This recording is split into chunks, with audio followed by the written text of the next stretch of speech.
Mambo vipi, karibuni tena hapa ni Mutembei TV. My name is MJK, or you can call me Majuka MJK, and of course we have the one and only Nite Samuel Ujwanga ama ukipenda Fichua Online TV. Yes. So there are some of the things that happened yesterday evening, mida saa 3:30 usiku. Of course we have over 200 watching. Thank you so much.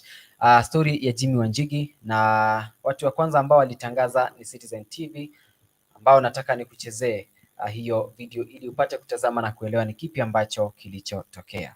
We're getting information here at the newsroom. Details are still very scanty that Jimi Wanjigi's offices are currently being raided. That's the Kwacha group of offices at the General Madenge area drive, that's in Parklands.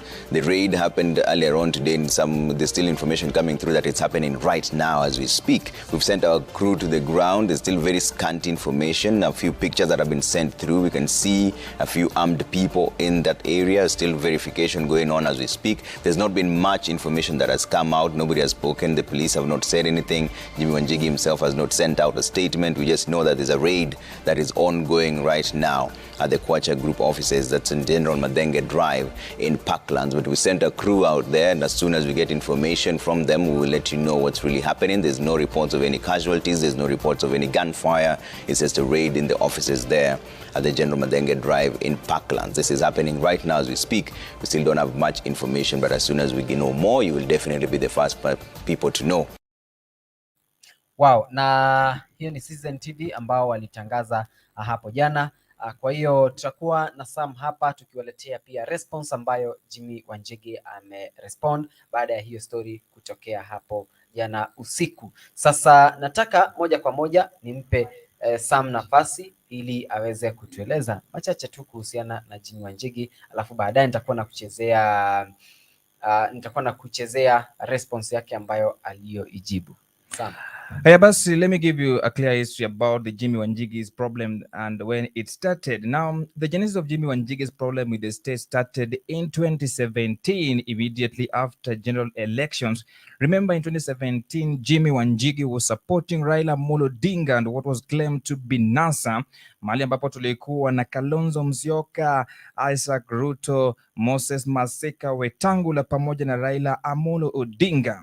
Such kind of an incident that took place yesterday at about 9:30 p.m. took place also in 2017 when his house was raided and his firearms were confiscated by the police in 2017. Now, a court order was issued in 2017 that Jimi Wanjigi, his guns should be returned back by the DCI, but something like that has not taken place. Now, 2 days ago, Jimi Wanjigi, there are some that are saying that Jimi Wanjigi was with Kalonzo Musyoka, a meeting that has not been disclosed to the public up to date, something that brought mixed reactions in the public. Now, yesterday's action that took place at his office that is located in Parklands, where his office was raided by a dozen of detectives from the DCI. Now, something that has caught my eye is that the detectives conducted a search in the offices, but there were no reports that showed that Jimi Wanjigi had some hidden issues in his office. Now, sources confirmed that Wanjigi was not in the premises at the time of the raid that started at 9:30 p.m. Wanjigi has been at the center of a land tussle after two businessmen claimed that there is a land that they had an issue. Now, we are posing a question to you. Now, what could be the cause of Jimi Wanjigi's raid yesterday? Could it be a land grab?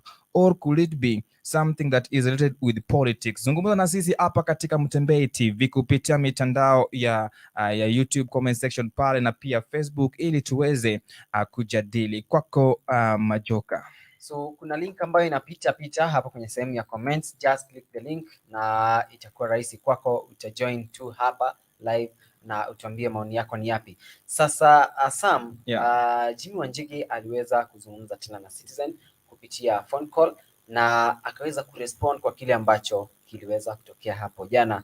Na nitawaachia wananchi waweze kusikiliza hii recording ambayo alikuwa akizungumza. Everything has been quiet. We've been busy working. As you know, we're on a campaign. We're meeting the different campaign teams, strategizing for the next few weeks. And this evening at 9:30, we were told that CID are at the gate. And so they were asked what they want. They said they just want me. Say, what is it about? Can they see a lawyer? They said no. They begged, they got in and they opened the gate. And they surrounded the compound. Many of them dressed in the way they used to dress when there was massive COVID, disguised from head to toe in white clothing and assault rifles. And all they are telling my lawyers is that 2 lawyers have arrived, is that they want me to go to CID to write a statement. That is something that just takes a small summons and I would have been there. We don't know a statement for what, and that really doesn't matter. I don't think this is the way to come at me, no matter what it is. So I tend to believe that it has a lot to do with what I said over the weekend, and maybe they have information of the kind of campaign I intend to launch. But this weekend I was very clear about various personalities, and it seems I seem to be making some of my friends uncomfortable, because one wonders why there would be this sort of force. Over what reason? I have never committed a crime. So, this has been there in the past. They very clearly tried this in 2017, and they failed. They failed completely, and anything they tried to take to court was overthrown and overturned. It was total rubbish cases. And it's the same sort of game where they are trying to intimidate me. Unfortunately, I'm not that kind of person. And if some people are uncomfortable with my politics or with the way I speak. Wow, na hiyo ni response yake. Tayari naona watu wameshaanza kujaja hapa. Naona kuna David Mumanyi. Naomba tumpe nafasi tusikize anachokizungumza. David. Okay, David amehepa. So kuna link ambayo inapita hapo, unaweza ukatuambia maoni yako kuhusiana na story ambayo ilitokea hapo jana, ambayo ni ya Jimi Wanjigi, na picha zilikuwa zinasambaa sana kule mitandaoni, picha ambazo zilikuwa zinaonyeshana nyumbani kwake. Kulikuwa na wale maaskari au maafisa ambao walikuwa wamevalia zile nguo nyeupe. Na cha kwanza mimi nilipata hizi taarifa kupitia official Instagram account ya Eric Omondi ambaye alishare, na hii ndio picha ya kwanza ambayo niliipata. Picha ya kwanza hiyo hapo, na kulikuwa na picha nyingine hii hapa pale ni nje kwenye compound pale, na alafu kuna hii picha hapa. Then we have this one here, na pia tuna hii Eric Omondi ambaye alishare na kuandika happening now outside our Jimi Wanjigi campaign offices, flying squad wako kwa gate na sisi tuko ndani meeting. Hiyo ni Eric Omondi ambaye alishare huu ujumbe kupitia mtandao wake wa Instagram. Sasa nitawapa nafasi wale ambao wanataka kuzungumza nasi kupitia hapa Mutembei TV. There is a link ambayo inapita hapo. Kwa hiyo just click the link na itakuleta hapa live on direct na utaweza kutoa maoni yako. Sasa nataka Sam tusome comments za Wakenya, tuone Wakenya wanasemaje kuhusiana na hii story, tukisubiri tuone hii story inaenda wapi. Yeah. Okay. Comment ya kwanza hapo kwa Baraza. Yes. Anasema nini? Sijui kama unaona hiyo ya Baraza.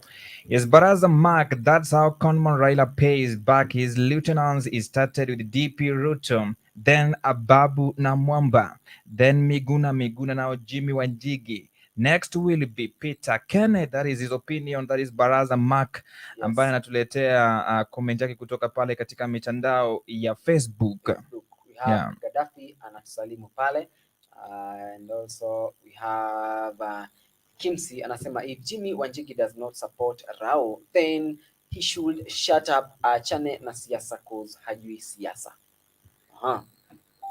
Okay, let me see comments zingine hapa kutoka kwa mashabiki. Of course ni nyingi sana.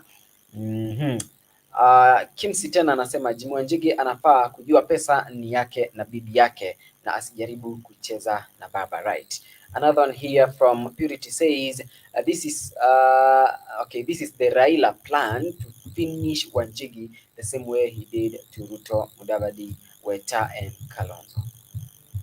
Huyo unasikia kitu amesema sana? Anasema kwamba ni mpango wa Raila Odinga kuhusiana na hilo swala lake la kugombea kiti cha urais kupitia chama cha ODM. Anasema this is Raila plan to finish Wanjigi the same way he did to Ruto, Mudavadi and Weta na pia Kalonzo. Lakini pia tunasema kwamba kuna mambo fiche, kuna mambo ambayo baada tujui. Wajua kwamba tunasema kwamba maybe pengine ni njama ya baadhi ya wanasiasa ambao wanamsingizia yule jamaa kuhusiana na mpango wake ambao wanataka kuwa rais wa Jamhuri ya Kenya. Kumbuka kwamba in mid 2021 Jimi Wanjigi aliweza kusema kwamba atakuwa anagombea kiti cha urais kupitia chama cha ODM, chama ambacho watu wengi huwa wanaamini kwamba the only person who was got a direct ticket to be a president candidate ni Raila Amolo Odinga. Na pia jana tulikuwa tumezungumzia kuhusu Jimi Wanjigi kwenda pale pia Migori. Unaweza kumbuka mwaka jana aliweza kwenda pale na akapigwa mawe na baadhi ya watu. Kuna mambo mengi ambayo yaliweza kusema kwamba pengine kuna vita ambayo anapigwa na baadhi ya wandani wa chama cha ODM. Yes. A comment here from Kelly says Offlet Wanjigi akona mdomo sana. Hamjaona hivyo nyinyi. Okay. Nyingine hapa kutoka kwa kiti anasema okay, let me see. Kevino says Jimmy alitaka kusumbua Kinoti na hakujua Kinoti ni serikali. Okay. Lakini kabla tuende mbele kidogo, nadhani zingine tutaacha. Hebu ninaomba tena uturudishe hiyo comment ambayo imeweza kuletwa na Kelvin Randafu. Okay, Kelvino Randafu anasema kwamba Jimmy alitaka kusumbua Kinoti na hakujua Kinoti. Naomba urudishe kidogo. Okay. Jimmy alitaka kusumbua Kinoti na hakujua Kinoti ni serikali. So ni time yake kubeba mzigo yake yenye ajui. No single you can fight the government and udhani utakuwa na amani. So I want to share something with the rest of our viewers. Ni kwamba in 2017, the Director of Criminal Investigation led by Kinoti, remember they raided Jimi Wanjigi's house in 2017. Do you remember that? Yes. They confiscated his firearms. And a court order was issued by the government, right? By the court, that the firearms should be taken back to Jimi Wanjigi. I can see we have to keep Diego, can you hear me? Yes, I can hear you. Yes, what do you have to say about this issue? Okay, let me first of all say good afternoon to you guys. Yes. Good afternoon to you too. As all, we are aware about the issue that has taken place. Yes. But me personally, I want to condemn it. Yes. Because that is not, even if somebody has a new. Okay, Diego amepotea. Nadhani atarejea hapa mida ya baadaye. Okay, naona anajaribu kurudi. Cha tusikie Diego ana kipi cha kusema. Sijui mbona alikuwa amepotea. Iwapo unataka kutoa maoni, kuna link ambayo inapita hapo kwa comments, just the link name. Okay, Diego tuendelee. In his house.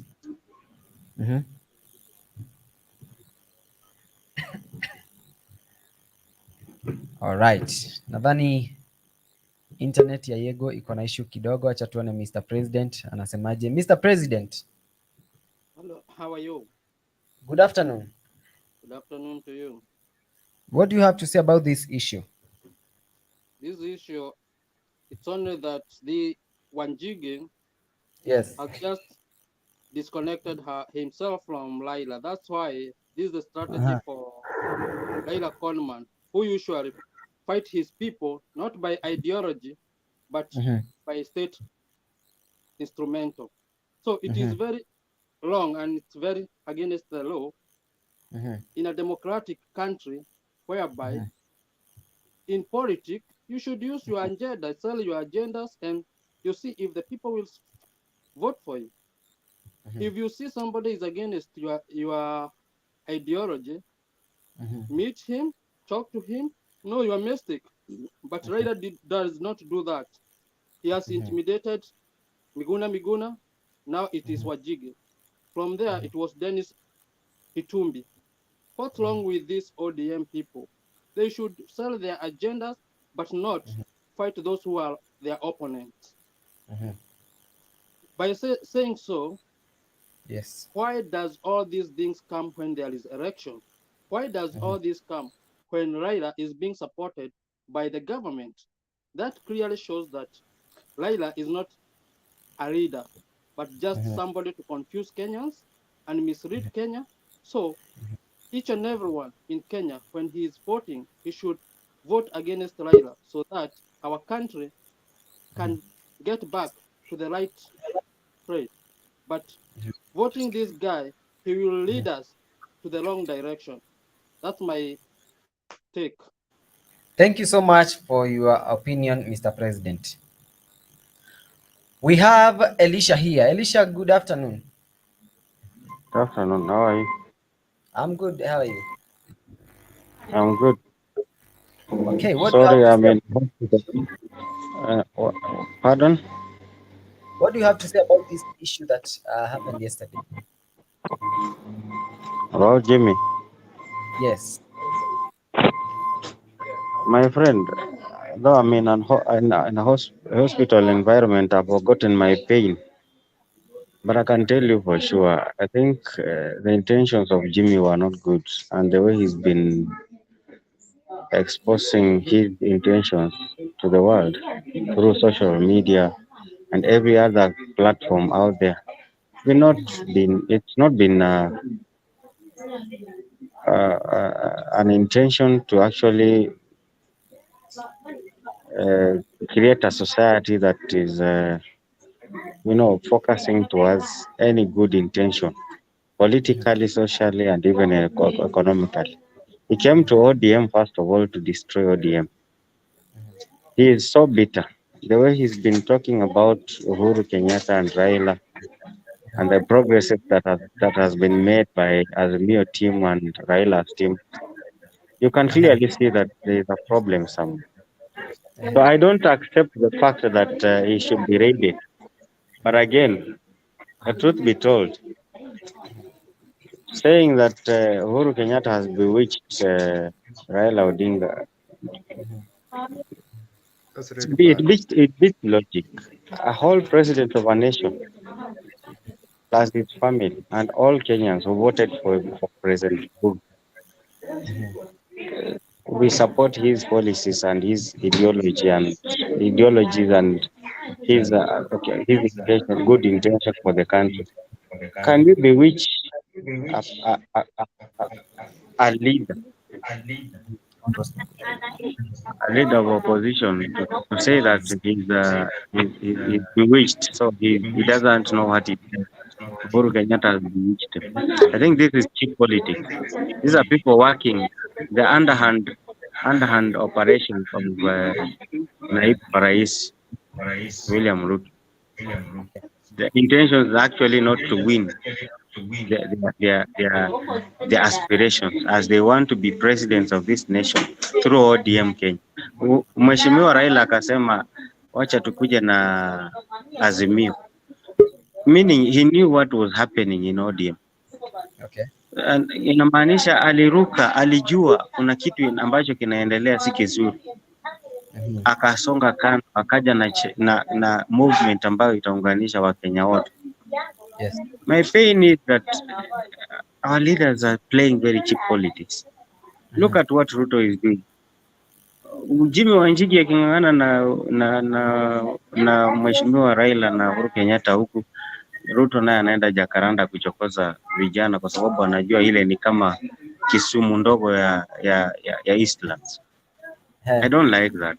I can tell you for sure, this politics is not going to get Jimi Wanjigi and his faction anywhere. Okay. While we meet people in Thika and bring rains to Kenyans, they meet in Ukambani and bring snakes to us. Yes, Waganga. A question, please, here, Mr. Elisha. Mr. Elisha. Yes. Thank you so much for joining us, and I love the way you are contributing to this particular show right now. So I have a question to you, Mr. Elisha, and I Yes. must say that Elisha Mleane he has not even supported it on a certain side. He has given out his opinion. So I have a question to you, Mr. Elisha. Yes, Wanjigi says Sonia. that he's taking the ODM presidential ticket. Do you believe that in Orange Democratic Movement there is democracy? Could it be that there is no democracy that is now making Jimi Wanjigi to be facing challenges right now? Based on your opinion. Based on my opinion, Yes. I'll revert to you as soon as I am doing. The truth be told, Joho wanted to be the president of Kenya. Yes. Why did he drop his presidential bid? Does it mean ODM was not a democratic party? It simply means each and every individual has their own, intentions and aspirations. You would want to, this Jimi Wanjigi is known to be a political what? Merchant. Yes. You can do anything in politics as long as you gain it economically, financially. So he knows what he's looking for. Maybe what he had financially is depleted, so he wants to restore and replenish that. We don't know, but from the way he's talking means he wants to replenish something he doesn't have, and he wants to remain afloat. It is not about democracy. Democracy is all about coming to the table, whether it is consensus or you're working on, third party law stipulations and regulations that we will go to the nominations and have the best person win, or we will, in this scenario, we will give a direct ticket to this individual, or in this scenario, we will have delegates coming in and voting in their best. He did not wait for that. He has not waited for that. He's not even ready to wait for that. He's been working hard to make sure that he focuses his intentions to a particular direction. The direction is to destroy the house, to bring down the roof. He promised that he will work hard politically and even legally to bring down ODM roof.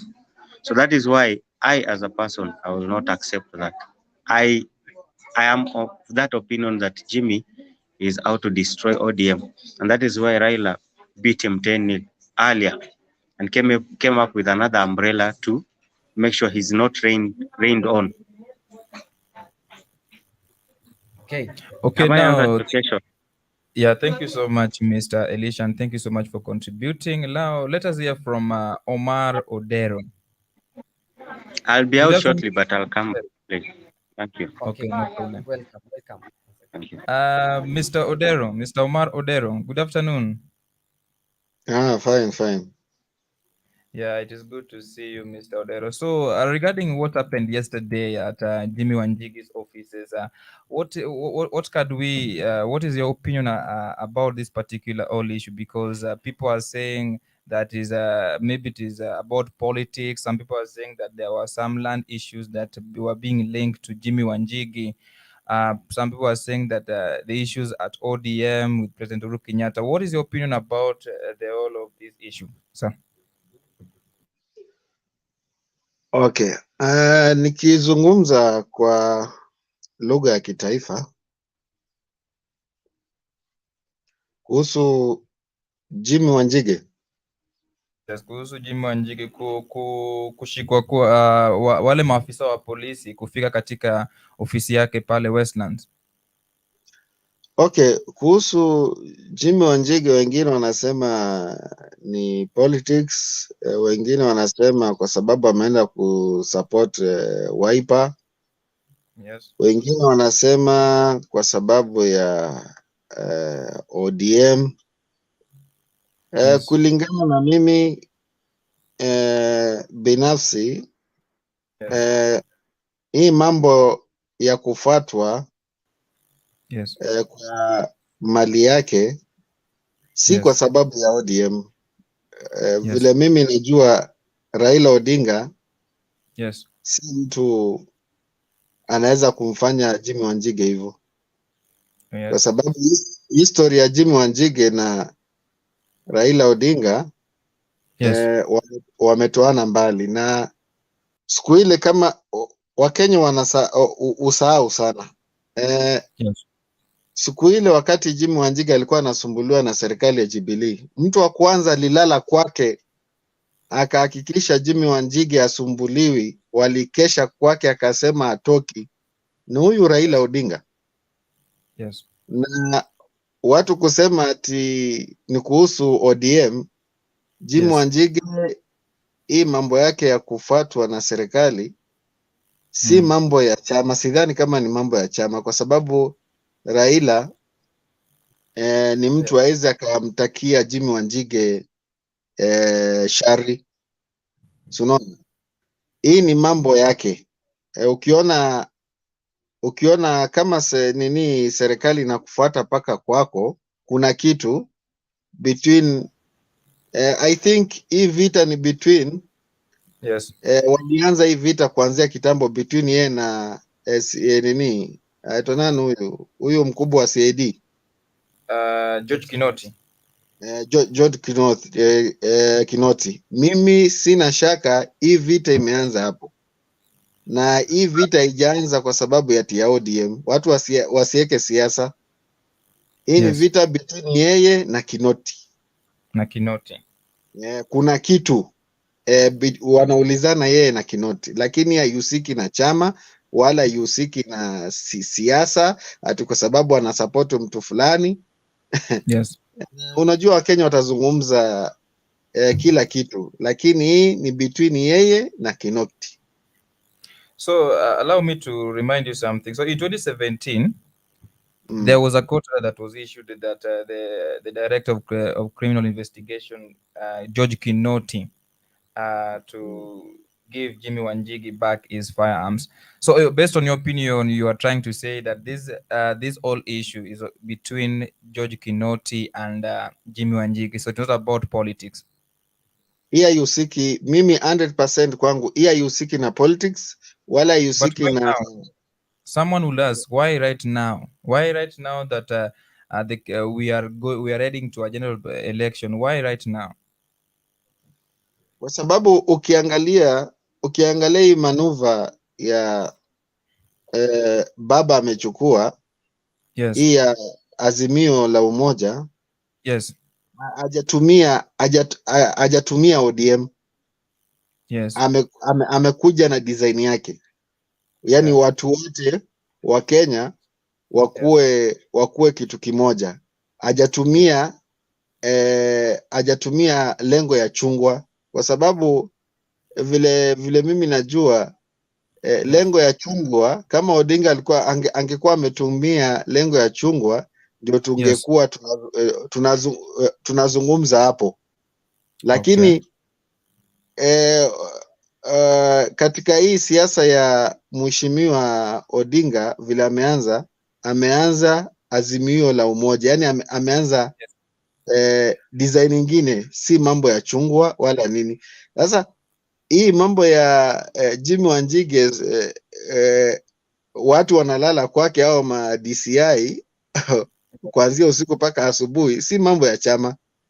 Hii ni mambo between yeye na Kinoti. Mi sina shaka hapo. There is also another claim, Mr. Omar, that Jimi Wanjigi has been at the center of a land tussle after two businessmen claimed ownership of a 1 acre piece of land on General Matenge Road in Westlands. Do you think this one can also be a problem at this particular time with Jimi Wanjigi with the DCI? Hiyo pia sijasikia, lakini hiyo pia inaweza kusababia. Unajua katika siasa sahihi, siasa ni kumalizana kisiasa. Ukipatikana na corruption, ukipatikana na ile mambo unafanya, unafatwa, unaona. Sasa hii vile unasema kuhusu hiyo mambo ya land wala nini sijasikia, lakini pia maybe inachangia ndani ya hiyo mambo yake. Mr. Elisha. Hello, Mr. Elisha. Mr. Elisha, Yes, I get you.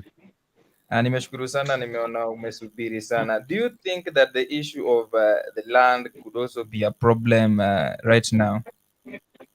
The issue of what? The issue of land.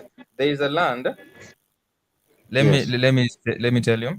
Wanjigi has been at the center of a land tussle after two businessmen claimed ownership of 1 acre piece of land on General Matenge Road in Westlands. And it's something that people are also trying to say that is connected with what happened yesterday at his offices in Westlands. Do you think this one could also be a problem? And why is it now that the politics is now coming in Kenya right now in 2022? Why is it now that the issue of land is coming, the issue of ODM? What is your take on this particular issue of land? In simple terms, I told you, I can concur at some point with Omar, what he said, yes. But again, yes, it sums up to, in totality, up to, it is to the brim that he has rattled so many people, so many bigwigs, both politically, professionally, legally, and everything. Omar has talked about the DCI. He has talked about the way he's supposed to, acquire back the guns he was confiscating. We are talking about politics. Jimi has his own personal dealings, underhand dealings. Kina Jacob Juma, they were friends of Jimi. Hizo vitu zitakuja kuhaunt Jimi in the long run. So there is no way you can play a prophet right now, or a papa, right now, and your background is actually tainted. He came to Raila, I want to believe, because he wanted some protection from, they said people against him, and that is why he came in with a lot of what he was remaining with. I told you he had a stronghold, financially or economically, maybe depleted in some way. He wants to earn that mileage right now. He wants to have that upper hand in deciding who becomes what. And you see, after having dealt with Raila is a very smart guy. He already noticed something, that this is a broker. He's like a broker.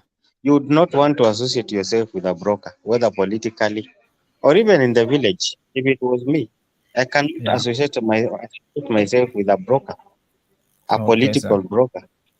So Raila is focused on achieving a common dream for Kenya and even East Africa and Africa at a whole. So he cannot play that cheap politics. As Omar has said, at some point, maybe I was one-sided, saying that he has rubbed some political shoulders, and that is why he's actually reaping from what he has sown. Maybe I could add what Omar has said, that at some point, legally, socially, and everything with his pride, just like what Mr. Ruto is doing right now. At some point, he will get to a point and start maybe coming back to Baba and telling him, Baba, please protect me from this, protect me from that, protect me from this person. Because you have robbed so many people on your way up. Now you climbed, you actually went up high. So you want to come back. You're coming down now. The ladder is too slippery. It's still there, yes, but it's too slippery. Nobody trusts you. People gave you their back and you climbed high. Now you are up above, high in the sky like the stars. You're twinkling like the little twinkling stars. Now you want to come back. You want to shine back. Whom are you going to trust?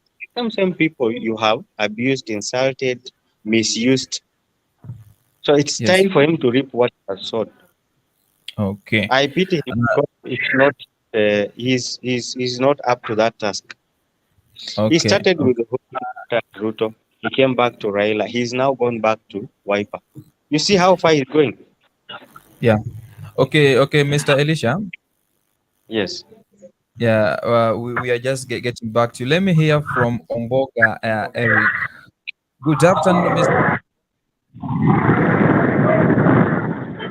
Yes, hello.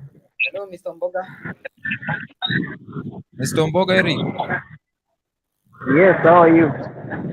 I'm doing well. It is a good afternoon to see you. Thank you so much for joining Mutembei TV. Yes. Now, Yeah, we're discussing this particular issue. An incident took place yesterday at about 9:30 p.m. at Jimi Wanjigi's offices that is located in Westlands. What is your take on this? the issue about Wanjigi, I don't understand. This issue. A minute please. A minute, Mr. Mboga. Yes, Unaweza ukatulia yes. kwanza. I think unaweza ukatulia place moja ili tusikie vizuri. Sorry? Nilikuwa naomba kama unaweza ukatulia kidogo ili tuzungumze kwanza, kwa sababu ukitembea sauti inapotea. Yeah. What I'm saying about Jimi Wanjigi, Yes. my take on Jimi Wanjigi, I think the guy, the first place he came to ODM, the second time, saw him, he had cases to answer. He was trying to muscle the government, like he has arms, he doesn't want to surrender them, so he was wondering, the guy, is he creating a militia? Why should he hold such a lot of guns with him? And the second thing, Jimi Wanjigi thinks he can buy everyone. He came to ODM, and because he was a friend to Baba, and he was thinking that this time round he has supporters, which it has turned out that he doesn't have even supporters. People were saying, oh, supporters have turned up in Westlands. I cannot see supporters in Westlands. So Jimi Wanjigi is just he wants to fold the name. He just mentions Baba right, left for no apparent reason. Now that he's moving to Wiper, why is Wiper leader? Why are they not asking that Mr. Kalonzo Musyoka to go there and help him? Last time we tried to help him because that is of Baba, but the guy looks like he's a criminal. He has process to answer all over, and he thinks some people will refer to his leadership. He should declare himself first. That's my take for today. Yeah, Mr. Omboga Eric. Yes. Mr. Omboga. Yes, sir. I would love to get your reaction on this particular issue. Right now, we are approaching the general election in 2022. Why is it now? Why is it now that Jimi Wanjigi must face these particular challenges? Why is it now? Is it politically? Is it about the issue of land that has just come out, or is it about the issue of the firearm? What is your take on that? No, I think he wants to get a on from some parties which are competing with the Azimio la Umoja. So he wants to be attacked like maybe UDA or Wiper. He wants to get up again. He doesn't have a crowd because he thinks he wants leadership. Yes. Why can't he get to the mainstream ODM and follow the ODM rules? He wants to open parallel offices all over the country. He runs all over the country. He wants to change ODM in that light. So I don't think that guy qualifies to be a leader anyway in Kenya. And looking at the cases here, and why is the timing? Jimi Wanjigi is a guy who is known for study businesses. We don't know the kind of business he does with the government. So he wants to be the darling to whichever side that forms the government so that he wins the tender. We saw last time he fall out with the government because he could not be awarded the tender. And he came out himself, he said it.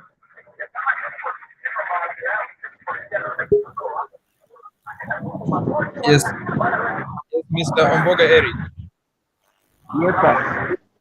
Yes, thank you so much. Tungepiga gumzo sana lakini unaonekana unatembea tembea. Sasa nilikuwa naomba sana kama unaweza pata mahali ambapo unaweza tulia kivi kidogo tupige gumzo kwa sababu the sound at the back, eh? Yes. Okay, just in a minute, I just sit somewhere. Okay, lakini usiondoke, tutakuwa tunaenda pale kusoma comments ambazo yeah. Mr. Elisha Mulane, tafadhali usiondoke, alafu tunarejea na kuuliza maswali kuhusiana na Jimi Wanjigi pamoja na Kalonzo Musyoka. Yes. Wacha tuende pale comment section, nitamkaribisha mwenzangu MJK aweze kutusomea. Nitaanza na comment ya Abraham ambaye anasema why we go back to 2017 and analyze the relationship between Raila and Wanjigi. Jimmy has a lot of problems with the government due to his underhand dealings, nothing to do with Raila. Hayo ni maoni ya Abraham. Another one here from Dennis says, is it a must everyone to support Raila or please we are not ready for dictatorship? We anaitwa Dennis Mokaya Mose, it is a must everyone to support Raila or please we are not ready for dictatorship. We have another one here from Bashir pale Facebook anasema Jimi Wanjigi arrest is stage managed to take away people's attention from Supreme Court process. Something is happening in Supreme Court that people are not keen on. Kipi ambacho kinafanyika? Kile ambacho ninafahamu ni kwamba the BBI iliweza kupelekwa pale katika the Supreme Court, lakini bado tunatarajia uamuzi ambao utakuwa unatolewa pale. Lakini back to the bond of contention in the house. Yes. It is about, if you are joining us right now on Facebook or on YouTube, we are talking about the Jimi Wanjigi's office that was raided yesterday. What do you think about the whole of this particular issue? Remember, you can talk to us on Facebook and right here on YouTube. We'll be reading your comments. Share with us your opinion about the arrest. Is it in order for Jimi Wanjigi's office to be raided amid this particular time that there is some speculation about Jimi Wanjigi having a discussion with the Wiper leader Kalonzo Musyoka? Na pia kumbuka kwamba hapo awali in 2021 Jimi Wanjigi alikuwa anataka na baada tujui kama anataka kuangania kiti cha urais kupitia chama cha ODM na slogan ambayo inaenda kwa jina la fagia wote. Fagia wote. Yes. Je, atakuwa anafagia Kalonzo ama atakuwa anafagia na anakuwa anafagia Mudavadi, atakuwa anafagia Raila Odinga ama Ruto? Wasana sisi kupitia Facebook na pia YouTube. Kuna link ambayo inapita kwenye sehemu ya comments, just click the link, write your name na uweze kujoin hii live stream na kutoa maoni yako kuhusiana na haya ambayo yanayoendelea. Sijui kama Omboga Eric ameweza kupata nafasi mahali pa kutulia. Naona tuko Elisha bado yuko hapa. Yes, okay. Elisha bado yuko hapa. Hebu tuweke Elisha tuweze kuzungumza na yeye kabla areje. Unajua yuko pale katika hospitali na we must congratulate Elisha Mulehane. Yes, from Mutembei TV we have to congratulate you because you love what we are doing, na pia ukiwa pale hospitali unashughulikia wagonjwa wetu. I must say that you are an hero, hata kama mtu haja kucelebrate but you are an hero kwa sababu unatusaidia sasa, unatusaidia watu wengi sana. Yes, let's go back to the bound of the connection in the house. Unaona, kwa maoni yako unahisi vipi? Je, kutakuwa na uwezekano wa Jimi Wanjigi pamoja na Kalonzo Musyoka kuungana pamoja ili waweze kupigana na ili kuweze kupigania hiki kiti cha urais ifikapo tarehe Agosti? Unahisi vipi? Je, kutakuwa na muungano fulani hapa ambayo inaundwa? Nitachanganya Kiswahili na Sheng na Kiingereza, tafadhali uniruhusu. Hamna shida ndugu yangu.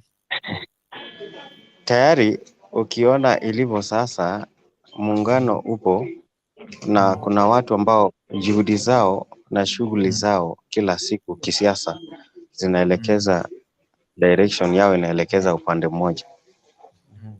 Haja yao ni distraction, manake wanajua hawatamaliza na ushindi.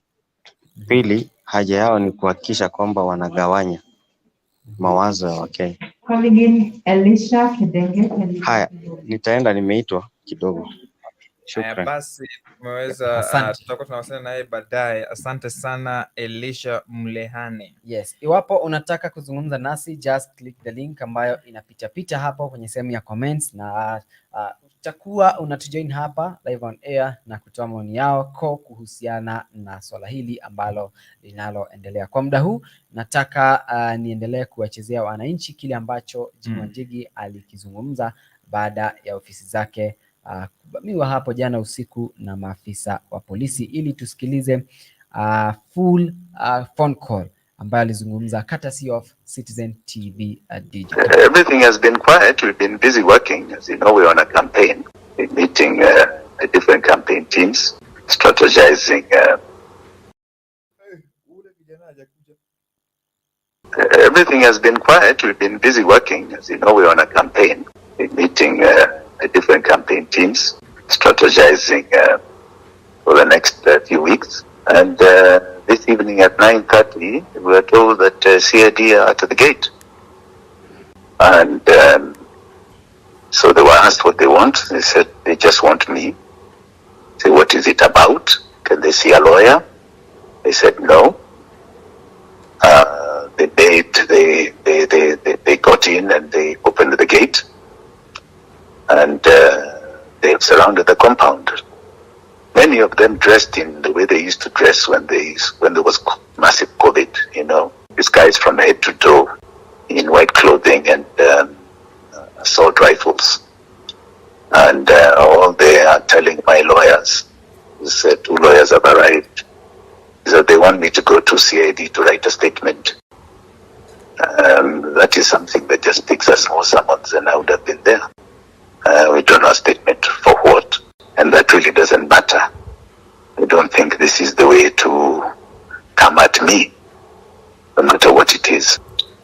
So I tend to believe that it has a lot to do with what I said over the weekend, and maybe they have information of the kind of campaign I intend to launch. But this weekend I was very clear about various personalities. And it seems I seem to be making some of my friends uncomfortable.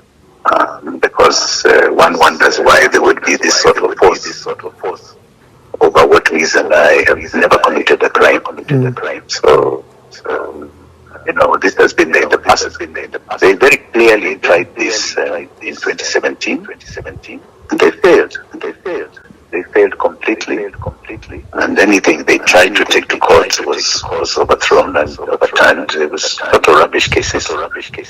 And it's the same sort of game where they are trying to intimidate me. Unfortunately, I'm not that kind of person.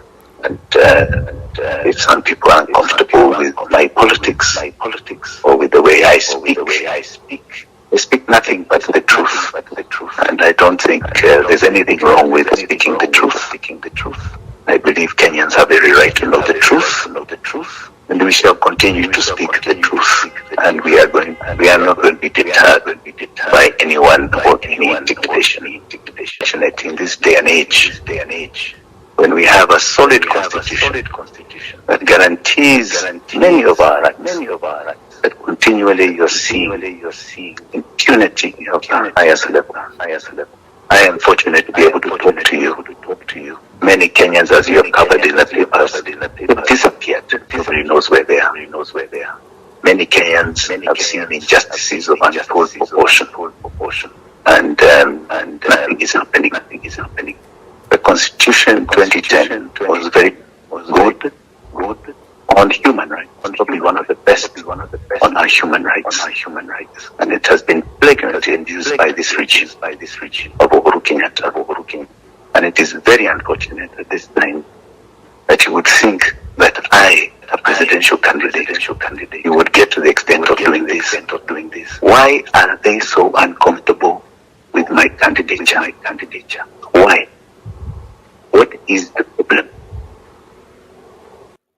During this campaign, this is just similar to what happened in 2017 when they raided my home and they tried to get me on a highway just after swearing in. And now it is campaigning again when politics is on. So under the last 3-4 years, it has been very quiet. Nothing. Now when there's politics, it comes again. Oh, what is it? What is it? Just come out and say it. Let them just come out and say it. Wow. Na hiyo ndiyo mazungumzo ambayo Mr. Jimi Wanjigi ameyazungumza siku ya leo kupitia pale Citizen Digital. And of course we have another guest ambaye ni Kevin, ambaye tunataka tusikie pia maoni yake hapa Mutembei TV. Kevin.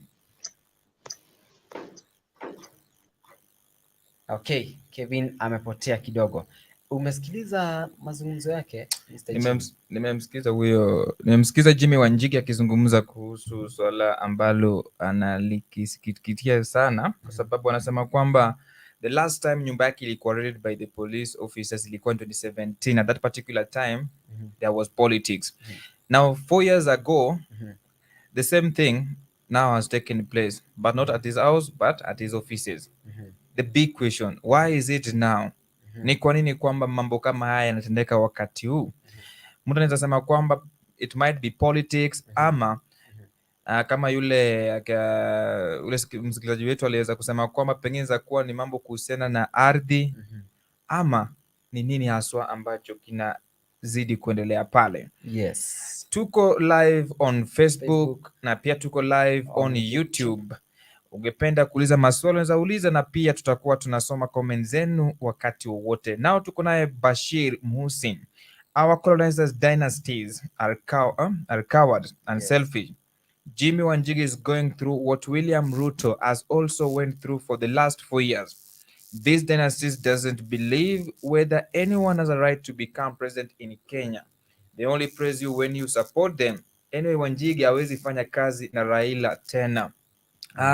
I think he has got a very good point. Yes. There's one thing here in Kenya. Yes. When you're supporting somebody, they will praise you. When you're supporting so and so, they will praise you because now you guys are very good friends. But when the interest changes, they will start attacking you. They will start, like, let me tell you right now, by the time Anne Waiguru was supporting the issue of BBI, she was protected. But right now they don't want her. After betraying the issue of BBI, now they don't want her. It clearly depicts that politicians, they have got their way of gaining. And when they say they're not going to gain from you, they will dissert themselves from you. We have a guest here. Marando, good afternoon. Marando, can you hear me? Yes, I can hear you.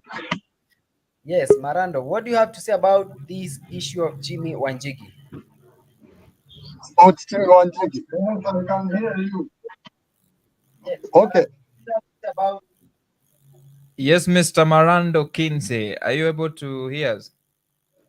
Yeah, I can hear you. Yes, thank you so much for joining us right here on Mutembei TV. The issue at hand right now is the raiding of Jimi Wanjigi offices based in Parklands. Yesterday at about 9:30 p.m., a dozen of detectives raided his offices of what people are trying to say that was about the land issue. What is your take on this? Could it be politics? Could it be the issue of land? Could it be a story that has been going on that they are planning to join hands together with the Wiper leader? Could it be the democracy in ODM? What is your take on this particular issue?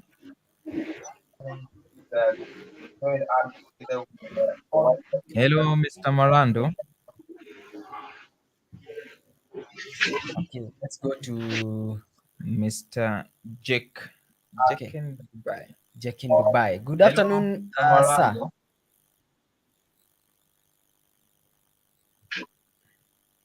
Okay. Good afternoon, Mr. Jake in Dubai.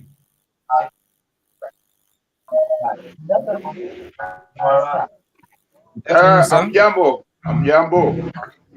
Hatujambo sana. Asante sana kwa kuungana nasi hapa katika Mutembei TV. Okay. Right now, Hatujambo sana. Okay, Asante sana kwa Mr. Jack Dubey, I think you can just reduce your volume of ili the background. tupunguze background noise ili tuweze kusikizana vizuri. Thank you so much. Let's continue.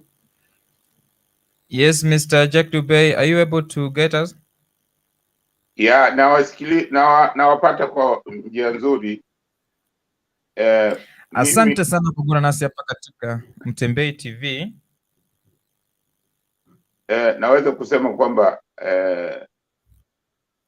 mimi nasikitika sana kwa kwamba wakati wowote mtu anapokuwa na matatizo huwa yani mtu akiulizwa maswali au akiulizwa maswali kama sasa na serikali au na polisi wanasema hii ni siasa.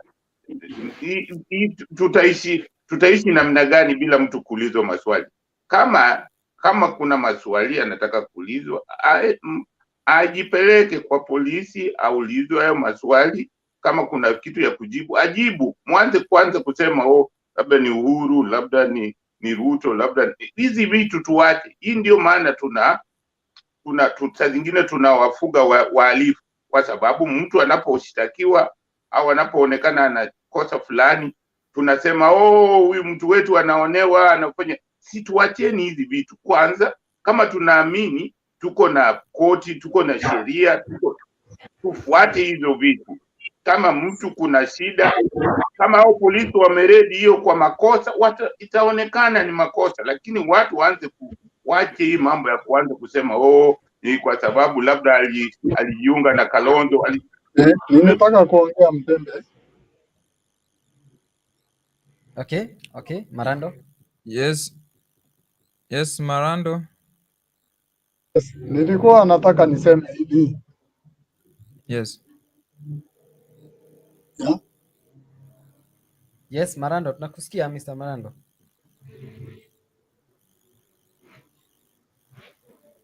Mr. Marando, unaweza kutupata? Unanipata. Sasa mimi kulingana na mimi, yes. What I have to say, wote ni siasa. Na Jimi Wanjigi ni rafiki ya Raila, ni rafiki ya Ruto. Ni rafiki ya kila mtu. So sioni, ni siasa tu inaendelea, lakini the best thing they can do ni kuwarao viongozi waongoze, sio kuleta siasa mingi ya misingi ya kikabila ama misingi ya mambo ingine. Tuangalie tu kura, viongozi ni wawili, William Ruto na Raila, wachague kutoka hapo. Jimi Wanjigi anafaa kusupport one of them. Hiyo ndio anafaa kuambiwa tu. Lakini Mr. Marando wanafanya wachane. Sababu wangeanza kitambo, sio saa hii. Saa hii ni furugu wanataka kuleta. Asante. Mr. Marando? Hello. Nakusikia. Pia kuna tuhuma ambayo sasa hivi pia imeweza kutokea kwamba that Jimi Wanjigi amekuwa na masuala ya ardhi. Inasemekana kwamba Wanjigi has been at the center of land tussles after two businessmen claimed ownership of 1 acre piece of land on General Mathenge Road in Westlands.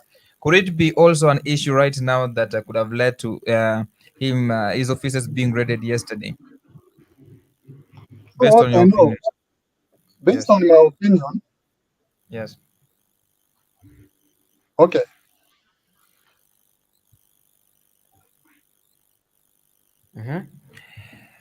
Mr. Marando, inaonekana una shida kidogo tu, maybe na tumpe Jack Dubey nafasi azungumze. Asante sana Mr. Jack Dubey kwa kusubiri. Okay, there is no problem. Mr. Jack Dubey, can you hear us? Yeah, nawasikiza, nawapata kwa njia nzuri. Mimi sina shida na lakini kitu ambacho nachosema ni kwamba mimi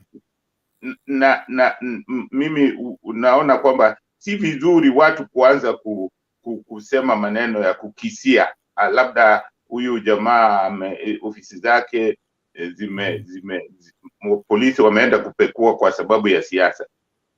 Tuache hizo vitu. Mimi nasema hata bwana Wanjigi mwenyewe waache kusema hayo. Yeye kama anataka, kama anaona kuna makosa, amesema kuna constitution yetu inamkubalia mtu, ndio inakubalia serikali kuangalia kama una makosa, lakini kama hana makosa kuna koti.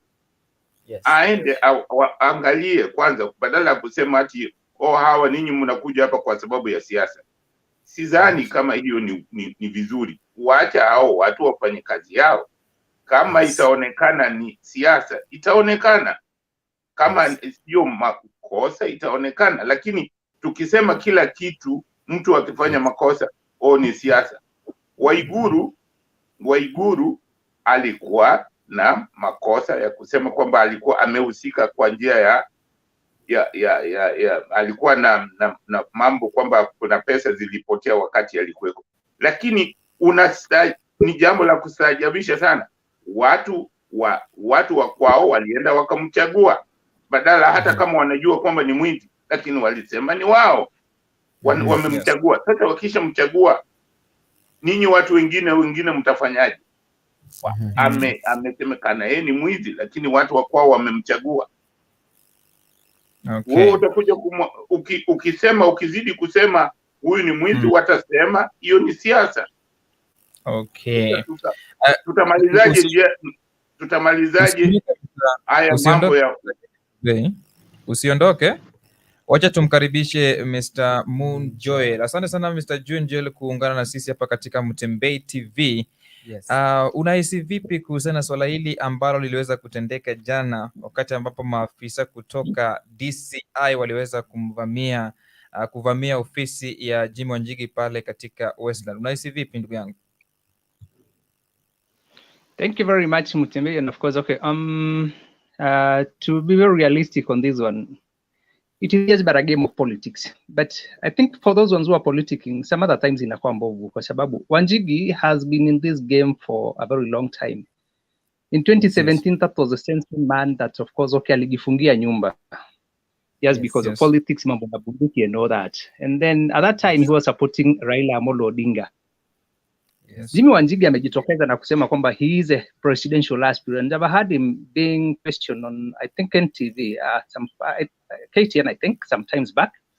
Ambaye anasema kwamba that he does not, he doesn't, maybe, ni kama si yeye, I believe kwamba ni yeye kama presidential aspirant anaweza adhibiwa kama vile. So he wanted maybe a treatment of, maybe another kind.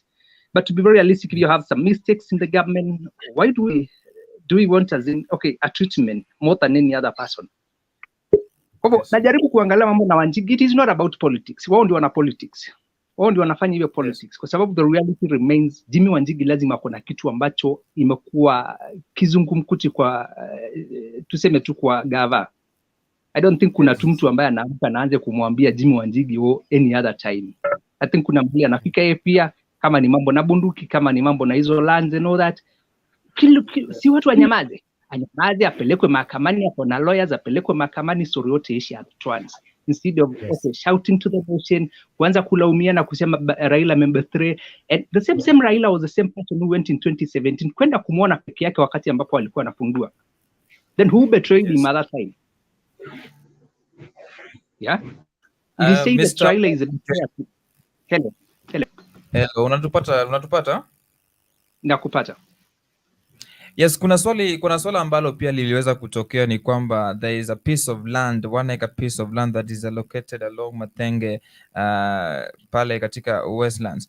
Wanasema kwamba huenda kuna mambo mengine ambayo yameweza kumhusisha Jimi Wanjigi, na ni swala ambalo pia linaweza kuchangia kwake kukuwa raided yesterday.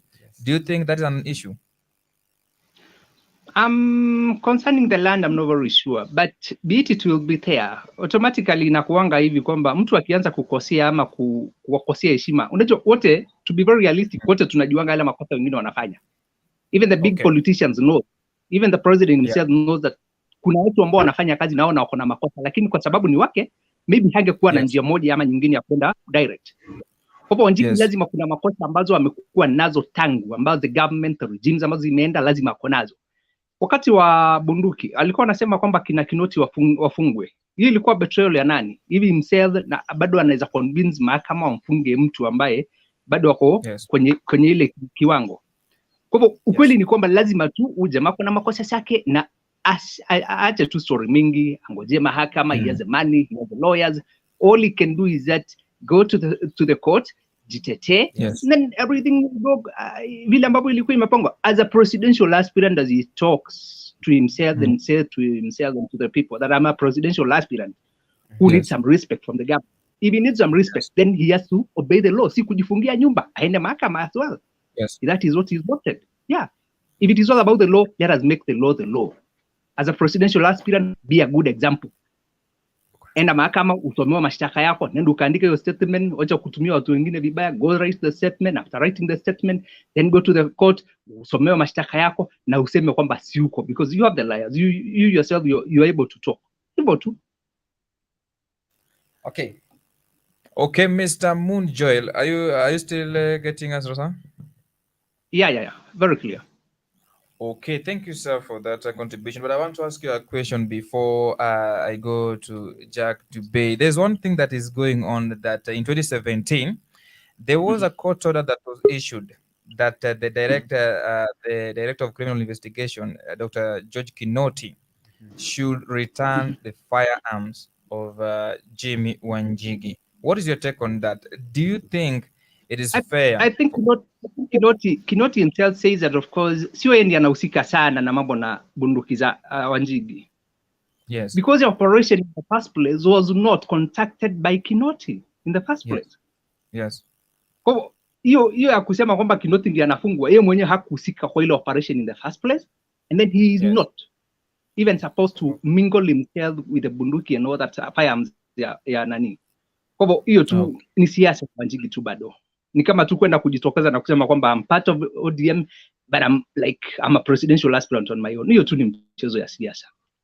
Okay, kindly don't leave. Let me just go back to Mr. Jack Dubey. Thank you so much for being with us, Mr. Jack Dubey. So, Jack Dubey, kuna swala ambalo watu wamekuwa wakiuliza sana kuhusiana na huu mchezo ambao unachezwa. Do you think the Kenyan politics, it is always about games? Because we don't really understand what is going on. So much is taking place when we are now approaching the general election. Why couldn't it take place last year? What is your take on this? Is it a politics of game?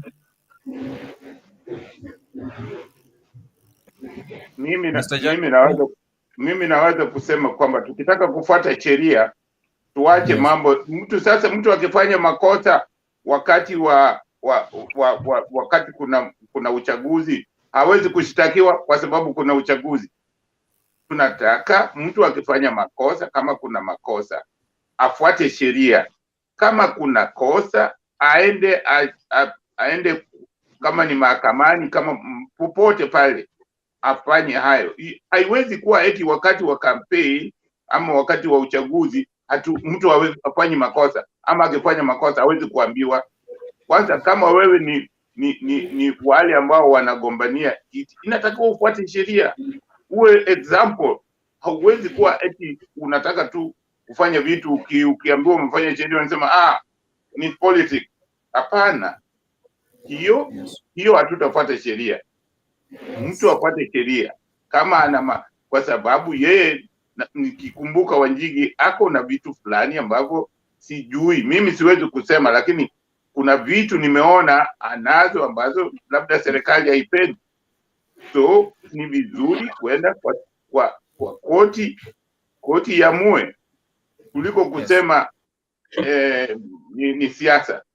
Hiyo mambo ya kujificha nyuma ya siasa ni makosa. Kwa sababu hata wakati mwingine watu wengine walikuwa, hata sasa kuna watu ambao wameshtakiwa au wamejaribu kuchunguzwa. Watu wanasema hapana, ni politics. Haiwezi kwamba kama kuna uchunguzi ni politics. Waache uchunguzi ifanywe, ikithibitisha kwamba una makosa, huna makosa basi. Okay. Twende kwa Morando naye tusikie anasema sijui kama umesongelea Morando. Morando, mambo vipi? Asante sana Poa kwa kurudi sana. katika Unanisikia basi. kweli? Ninakupata sasa hivi. Unanisikia? Ninakusikia Mr. Morando, tunakupata loud and clear. Yeah. To me, Yes. I was saying like this. Yes. All of us, we are Kenyans. Yes. Kipatikana leo na bunduki kwa nyumba, Yes. naweza bebwa na askari 100. So Yes. I don't think Jimi Yes. Wanjigi is Yes. a different person, is a different Kenyan Yes. who stays in a different Kenya. So ile sheria inatumika kila mahali, wacha itumike Yes. kwanza. Number 2, wakati amepatikana na kosa, asiwa na drag viongozi kuja kwa maisha yake, wacha abebe msharaba wake. That's point number 2. Number 3, sahii tunajua viongozi. Hata mimi Marando nikiamka hapa kutafuta kura, najulikana kura zangu, labda hata bibi yangu hawezi nipatia. So wacha waache mambo ya kuharibu mambo ya uongozi, wabebe msharaba yao. Asanteni. Okay, naona tuko na guest mwingine okay, Simeon amehepa. Sasa ningependa kila mmoja tumpe nafasi aweze kutoa maoni yake tukimalizia, na nitaanza na Elisha ambaye bado naona yuko pale hospitalini. Asante sana Elisha kwa kuendelea kuwa nasi. God bless you. Na ningependa your last remarks tukiendelea kumalizia. Thank you. Nimeona mzee Jakendube hapo. Yes. Allow me to say hi to mzee Jakendube. How are you mzee? Happy New Year. Fine. Niko salama kabisa, sina neno. Nimekukosa sana mzee. Asante sana. Niko. Asante. Karibu, asante, nimefurahi kukuona. Asante. Nimeona Joel, nafurahia. The fact remains, and as my parting shot. Yes. You know, it is not about politics. Mimi, I read very cheap politics from very cheap politics from Jimi Wanjigi. He wants to remain afloat, na mwenyewe amejiingiza kwa matope ya kisiasa, matope ya kimaisha mwenyewe. Sasa anataka kutoka huko na jina watu wengine. Na yeye mwenyewe anajua vizuri hawezi faulu. Wajua watu wengi sana wamejaribu kumchafua mzee Raila miaka mingi sana, lakini kusema ukweli hawajafaulu. Yes. Yeye ana makosa nyingi sana, anajua makosa yake. Hakuna chema ambacho tunaweza jivunia Jimi Wanjigi ametutendea. Sijaona katika political platform ama sijui economical platform ama social platform wherever, hata kanisani sijasikia kuna mahali ameenda akatoa msaada ama akaandika watu 1,000 kazi. Inamaanisha huyu ni political broker. He's a political merchant, so he has no place in the political society in this country. So he's looking forward to gaining a political mileage from names that are known in Kenya. A name like Uhuru Kenyatta, that is a political institution. It's a trademark. Names like Raila Odinga. Yes. Even though we have a new name, hii inaitwa sijui Azimio. Uda is trying but bado hawajaenda hata political eliminations. Hatujui kama watafika hata quarter finals. So I can say for sure. I can say, unacheka. I can say for sure it is true. What we are doing is we are seeing a people who want to remain afloat politically because they are known to have had financial power to decide which side the political wave is going to lean. Lakini Jimi Wanjigi this time amepotea kwa sababu one, alichokoza Kinoti. Kinoti si alichukua bunduki, si askari walikuwa on duty and they noticed there is a problem somewhere. And because their mandate, their stipulations, their SOP, standard operating procedures, zinasema you don't allow such things like people owning guns. Unaona, not according to the stipulations, the laws of Kenya. Walienda wakachukua hizo vitu. So you cannot blame Kinoti. He's only in charge of an institution. He's not the institution. So attacking an individual was wrong. Hiyo nimemaliza. Okay. Kinoti yako two. Ya pili. Ni kwamba you cannot attack Raila Odinga useme he is not now playing the politics he used to play kutetea wananchi. He is mature politically. Two, he knows what the political dynamics of this country is. So you cannot tell me that Raila is not now standing in for Kenyans the way he used to do the last 10 years ago. If he goes that way, we will not have a country. Otherwise, angekuwa ni president, vile alijiapisha angerudi chini asalimie Uhuru Kenyatta. That was the Raila we knew. But because we want peace, we want progress as a nation, he came down. He's matured politically. And we are learning from him. Other politicians must learn from this. That at some point you need to learn and know that a nation is greater than an individual. Than institution. You first of all mind the nation. And unaona vile intentions ama aim ya kuwa na nation ni kwamba kuwa na watu ambao wako prosperous, wanaishi na amani, a cohesive society. You don't fight them. Even if you want to be a leader, you come down to earth so that you can win their hearts. That is what Raila has been doing. And Uhuru, as young as he is, not like Baba, alisalimia Raila Odinga akasema we want peace. But what we are seeing right now is people going out to try and, vilify that in ill motives. Akina Dennis Itumbi na akina Ruto trying to actually spoil the soup. Unaweka chumvi mingi kwa supu ambayo ni tamu kwa Wakenya. Wakenya walikuwa wanataka resources kwa ground, BBI. Wakenya walikuwa wanataka amani, wakuwe cohesive, a society that is one. Those people don't want that. Ruto has opposed this from time until today. He's still opposing hata leo BBI case iko 14 bado ana oppose and he oppose constitution. What if we failed to have this constitution right now? Hata hatungekuwa na ile freedom akona anatembea kila mahali akitukana the current pioneers of freedom. So I want to say that this aspect of sijui kuna shamba mahali Wanjigi anapigania, sijui kuna nini mahali sijui nini, these are only theatrics in the political realm to make sure that they spoil what has been.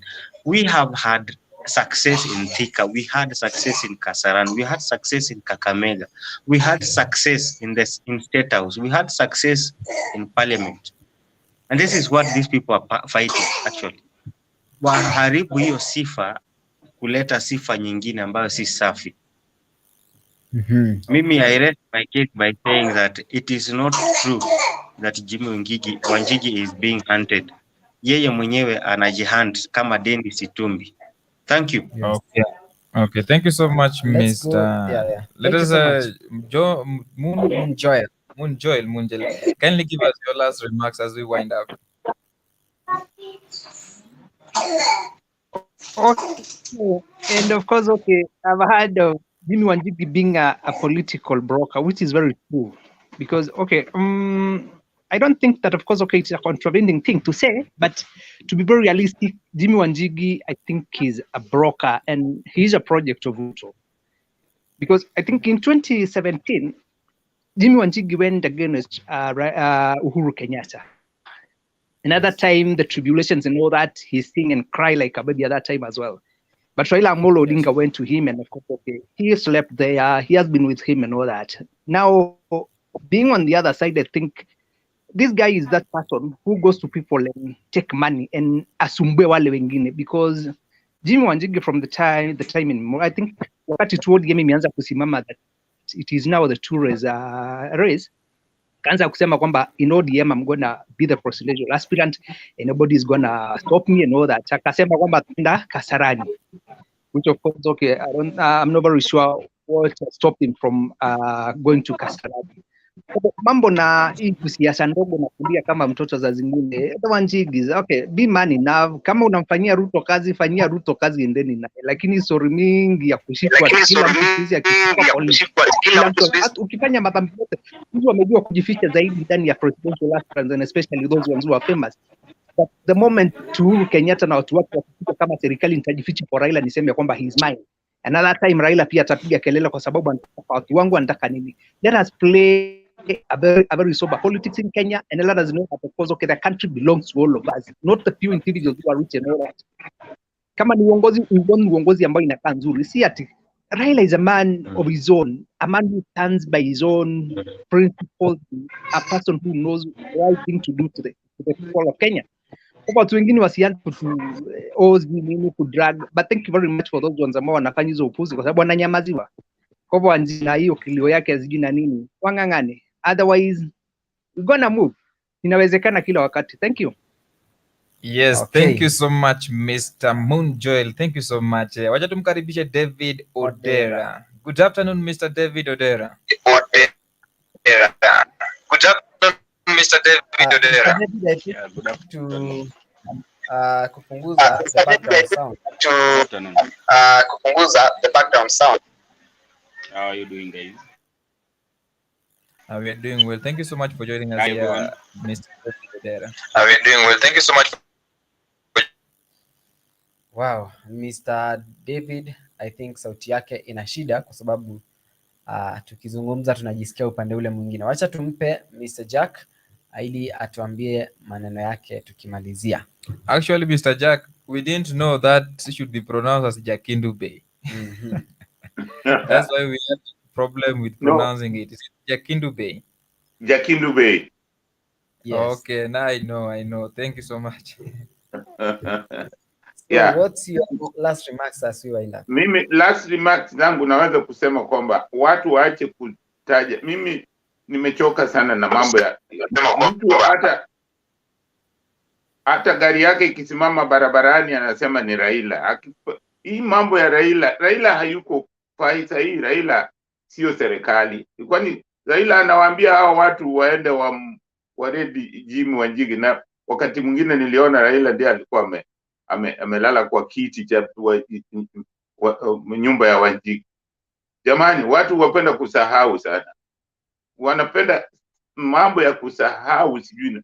Nimemsikia Jimi Wanjigi kila mara akienda anazungumza vibaya juu ya Raila. Sijasikia hata siku moja Raila akitaja jina la Wanjigi. So wapi hii mambo ya kuita jina ya Raila, hata kama mtu akishindwa kulala Raila, akishindwa sijui kufanya nini Raila. Waachane na huyu jamaa. Huyu jamaa si ligi yao. Huyu jamaa hachezi kwa hii ligi ya kina Jimi Wanjigi hii ya majani. Waachane na Raila kabisa.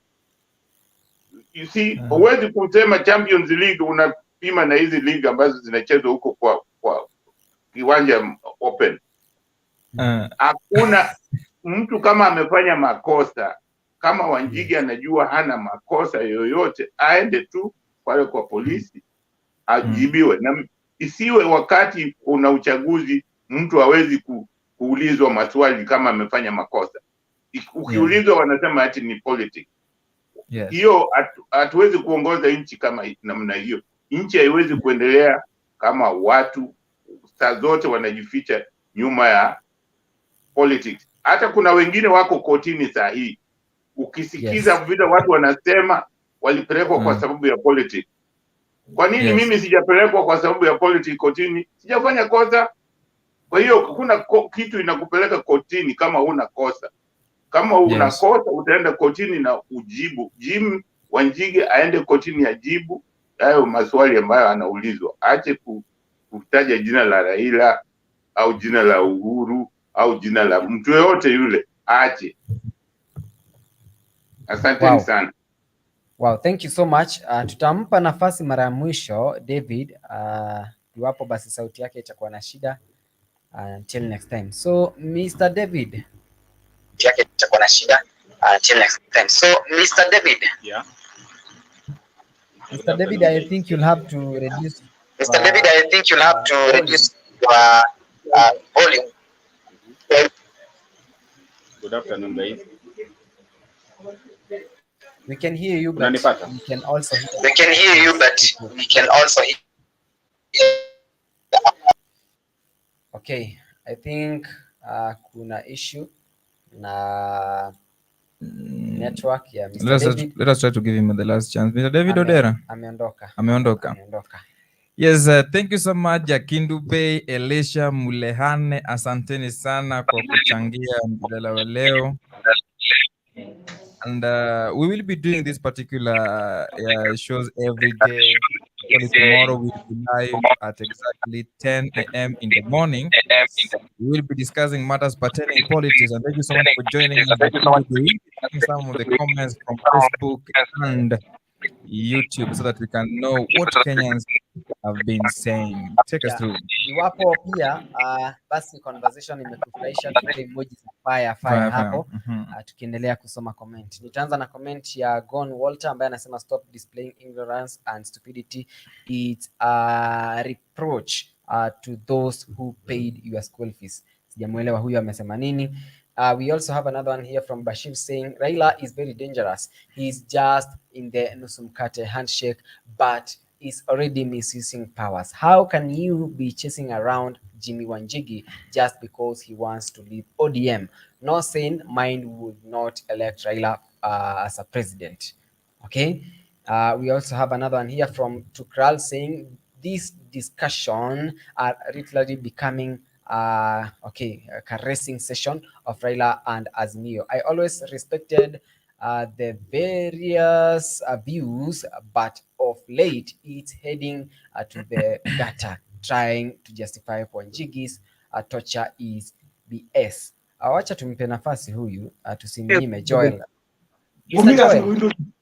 Yes. How are you? Habari ya leo?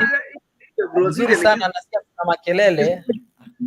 Hapa kuja niene mahali kuna kelele sana. Sawa. Hapo niingie tena. Rejea hapa. Okay. Another one here from Sanchez says nyinyi Wajaluo, Jimmy amewasaidia sana. Sasa mnaongea tena mtasema Uhuru ni mbaya tunajua. All right. Another one here from Isaac says I was diagnosed for cancer in 2016 and I have tried all I can to get cured, but all to no avail until I saw a post of Health Forum about nadhani huyu alikuwa na issue fulani ya kimwili na namba usaidizi.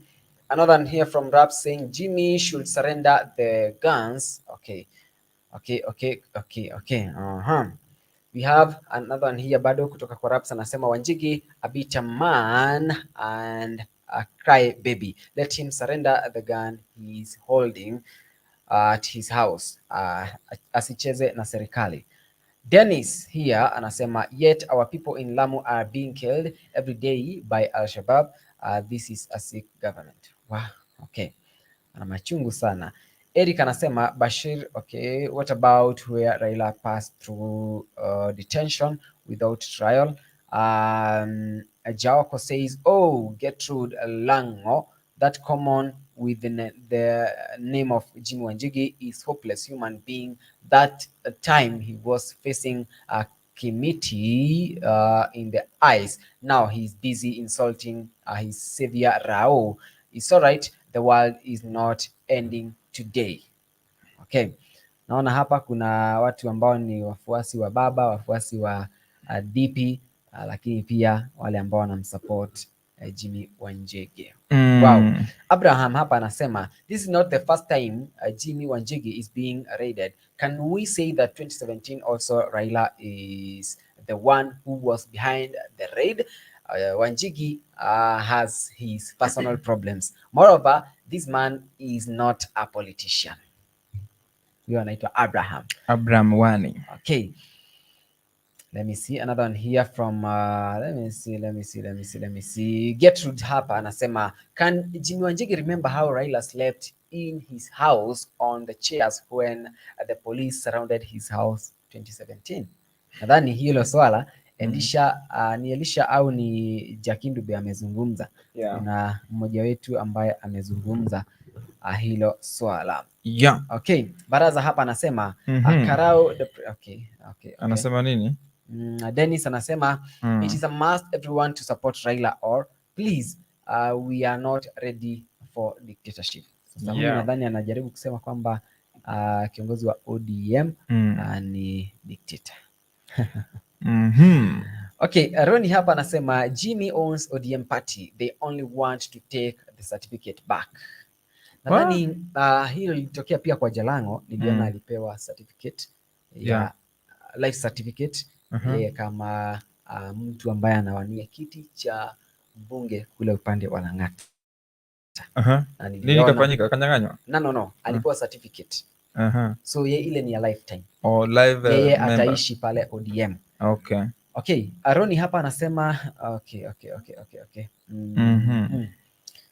Hiyo nilikuwa nimesoma. Nadhani hizo ni baadhi ya comments ambazo watu wamezungumza. Bashir hapa ameongeza nyingine na kusema when will 82 NASA victims of police brutality documented in 2017 polls chaos get justice after shaking hands in the perpetrator Jimi Wanjigi has let cat out of the bag.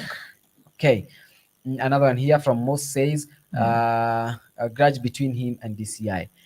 Thank you so much kwa wale ambao mmeweza kutune in for over 1 hour 30 minutes. Tumezungumza, it's been real. Lakini pia guests ambao wamejoin hapa na kuzungumza nasi. Thank you so much. My name is MJK. Call me Majoka MJK, and of course we have Minute Samuel Ojuanga, ama ukipenda Fichua Online TV pale. Unaweza kunipata katika mtandao ya YouTube Fichua Online TV. Thank you so much for joining us. Kesho tutakuwa tunafika hapa na masuala ya siasa ambayo tutakuwa tunashughulika kutoka saa 4 kamili. So make sure you tune in. Tutakuwa tunawaletea mambo haya. Thank you so much and have a blessed kwa wale ambao wanatazama kule upande wa Facebook, tulikuwa pia live kule upande wa YouTube. Thank you so much. Tupe emoji za fire tukimalizia, kwa sababu naona kwa kweli engagement imekuwa real na imekuwa amazing sana. Thank you so much. God bless you. We really appreciate. This is Mutembei TV and we are out.